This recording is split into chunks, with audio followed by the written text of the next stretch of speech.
Okay, inilah menu-menu yang abang singa order di Madam Kuame. Tom yam, udang kala, udang masak, asam Jawa, siakap tiga rasa. Aduh, ceroy ya. Okey. Nasi air kosong, jimat, sihat.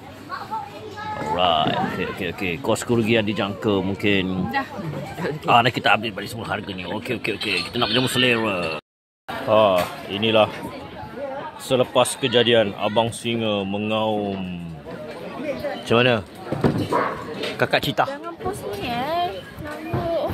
Kakak Cita. Kakak Redo. Kakak Cita, macam mana Kakak Cita? Kakak Cita. Ini adalah Kakak Cita. Abang singa dah mengaum. Cuma satu abang singa yang cakap, daripada 10, abang singa bagi 2/10. Ceroy. Memang ceroy ya. Abang singa dah tak mau datang lagi. Ya. Tak payahlah datang ke Madam Kuame Patani. Tak payah. Alright. Inilah kerugian yang abang singa tanggung.